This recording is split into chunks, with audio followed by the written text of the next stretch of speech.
കേന്ദ്ര ഗവൺമെൻറ്റിൻ്റെ ഒരു ഏജൻ്റാണ് താൻ എന്നുള്ള നിലയ്ക്കാണ് ഗവർണർ പെരുമാറുന്നത്. അന്തസ് അദ്ദേഹം പാലിക്കുന്നില്ല.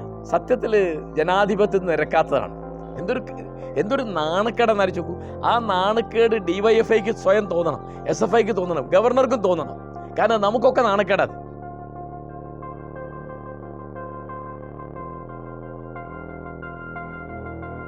സത്യത്തിൽ നമ്മുടെ ഗവർണറും മുഖ്യമന്ത്രിയും തമ്മിലുള്ള തർക്കം, മത്സരം, പോരാട്ടം വളരെ കഷ്ടമാണ്. ഇപ്പോൾ എന്താ അതിനൊരു ഉള്ളിലൊന്നുമില്ല, അന്തസാരശൂന്യമായൊരു തർക്കമാണ്. അതിപ്പോൾ കേന്ദ്ര ഗവൺമെൻറ്റിൻ്റെ ഒരു ഏജൻ്റാണ് താൻ എന്നുള്ള നിലയ്ക്കാണ് ഗവർണർ പെരുമാറുന്നത്. അപ്പോൾ ഗവർണർ ഭരണഘടനാ പദവിയിലിരിക്കുന്ന ആളാണ് താൻ എന്നുള്ള അന്തസ് അദ്ദേഹം പാലിക്കുന്നില്ല. ഞാൻ ഇപ്പോൾ ഉദാഹരണം പറയാം. കണ്ണൂർ സർവകലാശാലയിൽ ഗോപിനാഥ് രവീന്ദ്രനെ രണ്ടാമത് നിയമിക്കണം എന്ന് പറയുമ്പോൾ അത് ശരിയല്ല എന്ന് ബോധ്യമുണ്ടെങ്കിൽ ഗവർണർ നിയമിക്കരുത്. അതേ നിയമന ഉത്തരവിൽ ഒപ്പിട്ടിട്ട് പിന്നെ പറയാണ് മുഖ്യമന്ത്രി എൻ്റെ പുറത്ത് സമ്മർദ്ദം ചെലുത്തി, മന്ത്രി എനിക്ക് കത്തയച്ചു, മറ്റേ അങ്ങനെയാണ് ഇങ്ങനെയാണ്. ഇതൊന്നും പറയാനല്ലല്ലോ ഗവർണർ. ഗവർണർ എന്താണ്? അദ്ദേഹം തൻ്റെ പദവിയുടെ അന്തസ്സ് പാലിച്ചുകൊണ്ട് അവിടെ ഇരിക്കണം. ജനാധിപത്യത്തിൻ്റെ ഉന്നതമായ മൂല്യങ്ങൾ സംരക്ഷിക്കാൻ വേണ്ടിയാണ് ഭരണഘടന ആ തരത്തിലുള്ള ഒരു പദവി സങ്കല്പിക്കുന്നത്. അവിടെയാണ് അദ്ദേഹം ഇരിക്കുന്നത്.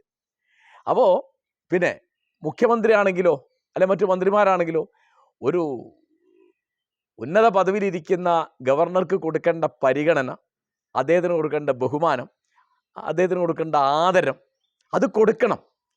അപ്പോൾ മുഖ്യമന്ത്രിയെ ബഹുമാനിക്കുക എന്ന് പറയുന്നത് ഗവർണർ ജനാധിപത്യത്തിനോട് കാണിക്കേണ്ട ഒരു മര്യാദയാണ്.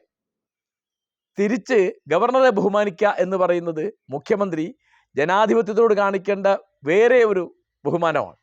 അപ്പോൾ ഇത് രണ്ട് കൂട്ടരും പാലിക്കുക എന്നുള്ളതിൻ്റെ അർത്ഥം ജനങ്ങളെ ബഹുമാനിക്കുന്നതാണ് അതിൻ്റെ അർത്ഥം. ഇപ്പോൾ ഒരു പഞ്ചായത്ത് പ്രസിഡന്റ് അല്ലെ പഞ്ചായത്ത് മെമ്പർ എന്ന് പറഞ്ഞാൽ നമ്മൾ ബഹുമാനിക്കണം. എന്താണ്? ജനങ്ങൾ തിരഞ്ഞെടുത്ത ഒരാളാണ്. അദ്ദേഹം വ്യക്തിപരമായി അദ്ദേഹത്തിന് പരിമിതികളുണ്ടാവും, കുഴപ്പങ്ങളുണ്ടാവും, അത് നമുക്ക് വിമർശിക്കാം. നേരെ മറിച്ച് പഞ്ചായത്ത് പ്രസിഡൻ്റാണ്, അല്ലെ പഞ്ചായത്ത് മെമ്പറാണ്, അല്ലെ മുനിസിപ്പൽ ചെയർമാനാണ്, അല്ലെങ്കിൽ കോർപ്പറേഷൻ മേയറാണ്, അല്ലെ MLA ആണ് എന്നൊക്കെയുള്ള വലിയ പരിഗണന നമ്മൾ കൊടുക്കണം. അപ്പോൾ മന്ത്രിമാർ, മന്ത്രിസഭ ഒക്കെ ഗവർണറോട് അത് കാണിക്കണം. തിരിച്ച് ഗവർണർ ഇങ്ങോട്ടും കാണിക്കണം. ഈ ആദരം എന്ന് പറയുന്നത് ഒരു ഭാഗത്തേക്ക് മാത്രമുള്ളതല്ല, അത് കൊടുക്കുകയും വേണം, എടുക്കുകയും വേണം. കൊടുത്താലേ കിട്ടുള്ളൂ, കിട്ടിയാലേ കൊടുക്കാൻ പറ്റുള്ളൂ. ഇതിപ്പോൾ ഇദ്ദേഹം ഏതോ BJP ഏജൻ്റാണ് എന്ന മട്ടിലാണ് ഒരു വർത്തമാനം പറഞ്ഞത്. അദ്ദേഹം ആ നിലയിൽ പെരുമാറുന്നു എന്നാണ് ഇപ്പോൾ ചില സന്ദർഭം കണ്ടിട്ട് എനിക്ക് തോന്നുന്നത്. ഇപ്പം സർവകലാശാല സെനറ്റുകളിലേക്കൊക്കെ അദ്ദേഹം ആളുകളെ ഏകപക്ഷീയമായി നിയമിക്കുന്നു. അപ്പോൾ അതിലൊക്കെ പല സംഘങ്ങളിലും BJPക്ക് വേണ്ടപ്പെട്ട ആളുകളുണ്ട് എന്നാണ് പരാതി പുറത്തു വരുന്നത്. അപ്പോൾ അത്തരം പരാതികളില്ലാതെയാണ് അദ്ദേഹം അത് ചെയ്യേണ്ടത്. പിന്നെ ഇപ്പോഴത്തെ ഏറ്റവും പ്രധാനപ്പെട്ട കാര്യം, അദ്ദേഹത്തോട് എതിർപ്പുണ്ട്, അദ്ദേഹത്തിൻ്റെ നേരെ വിമർശനമുണ്ട് എന്ന് പറഞ്ഞാൽ ആ വിമർശനം ആവിഷ്കരിക്കാൻ DYFIക്കോ SFIക്കോ സ്വാതന്ത്ര്യമില്ലേ? ഉണ്ട്. പക്ഷെ അത് അവിടെ പ്രതിഷേധമായിട്ട് നിർത്തണം. എന്താ അത് കരിങ്കൊടി കാണിക്കാം, ആ കാറ് തടയാൻ പാടില്ല, കാറിനടുത്തേക്ക് ഓടിച്ചെല്ലാൻ പാടില്ല, കാറിൻ്റെ ചില്ലിൻ്റെ മുകളിൽ ഇടിക്കാൻ പാടില്ല. അതൊക്കെ എന്താണ്? അതൊക്കെ അക്രമമാണ്, ഹിംസയാണ്, ജനാധിപത്യ വിരുദ്ധമാണ്. ജനാധിപത്യത്തിൻ്റെ സൗകര്യങ്ങൾ ഉപയോഗിച്ച് ഒരു പദവിയിലിരിക്കുന്ന, ഉന്നതമായ പദവിയിലിരിക്കുന്ന ഒരാളാണ് ഗവർണർ. അപ്പോൾ അദ്ദേഹത്തിൻ്റെ പെരുമാറ്റത്തിൽ നമുക്ക് പ്രതിഷേധം ഉണ്ടായിക്കൂടെ? ഉണ്ടാവാം. അത് ആവിഷ്കരിക്കാം. അത് ആവിഷ്കരിക്കുന്നതിനൊരു മര്യാദ ഉണ്ട്. നമ്മൾ തെറി പറയരുത്, നമ്മൾ കയ്യാങ്കളിക്ക് ചെല്ലരുത്. അപ്പോൾ എന്തൊരു കഷ്ടമെന്ന് അറിയിച്ചു നോക്കൂ. റോട്ടിൽ കാറിൻ്റെ ഡോറ് തുറന്ന് ഇറങ്ങി നിന്നിട്ട് ഗവർണർ വെല്ലുവിളിക്കുകയാണ്. എന്താ പറയുന്നത്? വരൂ, എന്നെ അടിക്കൂ എന്നാ പറയുന്നത്. എന്തൊരു നാണക്കേടെന്ന് അറിയിച്ചു നോക്കൂ. ആ നാണക്കേട് DYFIക്ക് സ്വയം തോന്നണം, SFIക്ക് തോന്നണം, ഗവർണർക്കും തോന്നണം. കാരണം നമുക്കൊക്കെ നാണക്കേടത്. എന്ന് പറഞ്ഞാൽ കേരളീയർക്ക് നാണക്കേടത്. ഒരു ഉത്തർപ്രദേശുകാരനായ ആരിഫ് മുഹമ്മദ് ഖാൻ എന്ന് പറയുന്ന ഒരു വ്യക്തി, ഒരു പഴയ രാഷ്ട്രീയ നേതാവ് ഗവർണറായിട്ട് കേരളത്തിൽ വന്നത് എന്തൊക്കെ ഉണ്ടായി. ഇതിപ്പോൾ ഇവരുടെ മാത്രം കുറ്റമല്ല, അദ്ദേഹത്തിൻ്റെയും കുറ്റമുണ്ട്. അദ്ദേഹത്തിൻ്റെ മാത്രം കുറ്റമല്ല, ഇവരുടെയും കുറ്റമുണ്ട്. രണ്ട് കൂട്ടരും ഇങ്ങനെയൊന്നും പെരുമാറരുത് എന്നാണ് ഞാൻ പറയുന്നത്.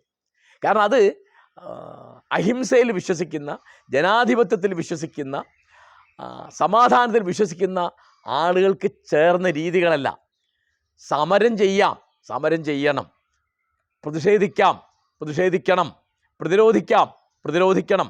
അതിപ്പോൾ ഒരു സർവകലാശാല വളപ്പിൽ കാല് കുത്താൻ ഗവർണറെ, ചാൻസലറെ അനുവദിക്കുകയില്ല എന്ന് വെല്ലുവിളി ഉയർത്തരുതല്ലോ. അതൊരു വെല്ലുവിളിയാണ്, അങ്ങനെ പറയാൻ പാടില്ല. അത് ശക്തിയുടെ ഭാഷയാണ്, യുക്തിയുടെ ഭാഷയല്ല. അത് കരുത്തിൻ്റെ ഭാഷയാണ്, കരുതലിൻ്റെ ഭാഷയല്ല. കണ്ടോ? അപ്പോൾ അദ്ദേഹം അത് ഏറ്റെടുക്കുകയാണ്. അദ്ദേഹം കാലിക്കറ്റ് സർവകലാശാലയിൽ ചെന്ന് താമസിക്കും എന്ന് പറഞ്ഞിരിക്കുകയാണ്. അപ്പോൾ ഒരു സംഘർഷത്തിൻ്റെ അന്തരീക്ഷം ഉണ്ടാക്കുകയാണ്. സംഘർഷത്തിൻ്റെ അന്തരീക്ഷം ഉണ്ടായാൽ പിന്നെ യുക്തിപൂർവ്വം കാര്യങ്ങൾ സംസാരിക്കാൻ പറ്റില്ല, കാര്യങ്ങൾ പരസ്പരം മനസ്സിലാവില്ല. എന്താണ് നിങ്ങളുടെ പ്രതിഷേധം എന്ന് ഗവർണർ മനസ്സിലാക്കണം. അത് മനസ്സിലാക്കാൻ പറ്റുന്ന മട്ടിലേ നമ്മൾ പ്രതിഷേധിക്കാവൂ. അതുപോലെ താൻ എന്താണ് ഉദ്ദേശിക്കുന്നത് എന്ന് വിദ്യാർത്ഥികളോ യുവാക്കളോ ആയിട്ടുള്ള ആളുകൾ, അല്ലെങ്കിൽ നാട്ടുകാർ മനസ്സിലാക്കണം എന്ന് ഗവർണറും വിചാരിക്കണം. താൻ ഗവർണറാണ്, താൻ കേന്ദ്ര ഗവൺമെൻറ് നിയമിച്ച ഗവർണറാണ് എന്ന മട്ടിൽ, താൻ എന്തോ വലിയ അധികാരിയാണ് എന്ന മട്ടിൽ പെരുമാറരുത്. ഇത് വലിയ കഷ്ടമാണ്. അപ്പോൾ നമുക്കിപ്പം ഗവർണറോട് നമുക്കൊന്നും പറഞ്ഞ് മനസ്സിലാക്കി കൊടുക്കാൻ പറ്റില്ല. അപ്പോൾ ഇത് ഈ തരത്തിൽ ഇങ്ങനെ വരുമ്പോൾ ഒരു പരസ്പരം വെല്ലുവിളി ഉയർത്തുക എന്ന് പറയുന്നതൊക്കെ സത്യത്തിൽ ജനാധിപത്യത്തിൽ നിരക്കാത്തതാണ്. ഇപ്പോൾ കാലിക്കറ്റ് സർവകലാശാലയിൽ അദ്ദേഹം താമസിച്ചാൽ എന്താ ഉണ്ടാവുക? എന്തെങ്കിലും ഉണ്ടായി, കഷ്ടമായി. ഒന്നും ഉണ്ടായില്ല, കഷ്ടമായി. അതാ കണ്ടോ? അപ്പോൾ അതുകൊണ്ട് നമ്മുടെ എല്ലാ സമരങ്ങളും ജനാധിപത്യത്തിൻ്റെ മര്യാദകൾക്ക് നിരക്കുന്നതും ഒട്ടും ഹിംസാത്മകമല്ലാത്തതും ആയിരിക്കണം. ഞാൻ ആവർത്തിക്കുകയാണ്, ഒരു പ്രതിഷേധം, ഒരു നിഷേധം, ഒരു പ്രതിരോധം എന്ന് പറയുന്നത് വാക്കുകൊണ്ടോ പ്രവൃത്തി കൊണ്ടോ ഹിംസ വരാതെ നോക്കേണ്ടതാണ്. കാറ് തടയുക, കാറിന് ചില്ലിനിടിക്കുക എന്ന് പറയുന്നതൊക്കെ ഞാൻ ആവർത്തിച്ച് പറയാണ്, വളരെ കഷ്ടമാണ്. അത് ആ സമരത്തിൻ്റെ മൂല്യം, അതിൻ്റെ വീര്യം കുറയ്ക്കുക ചെയ്യുക. നിങ്ങൾക്ക് ജനാധിപത്യത്തിൽ മൂല്യമുള്ളത് എന്തിനാണ്? അഹിംസയ്ക്കാണ്, അല്ലാതെ ഹിംസയ്ക്കല്ല, യുക്തിക്കാണ്, കരുത്തിനല്ല. അങ്ങനെ പറയുമല്ലോ, റൈറ്റ് ഈസ് മൈറ്റ്. ശരി ആണ് ശക്തം. ശക്തിയാണ് ശരി എന്ന് പറയാൻ വയ്യ. ശക്തിയാണ് ശരി എന്ന് പറഞ്ഞാൽ ജനാധിപത്യമല്ല. അപ്പോൾ റൈറ്റ് ഈസ് മൈറ്റ്, അതാണ് ജനാധിപത്യം.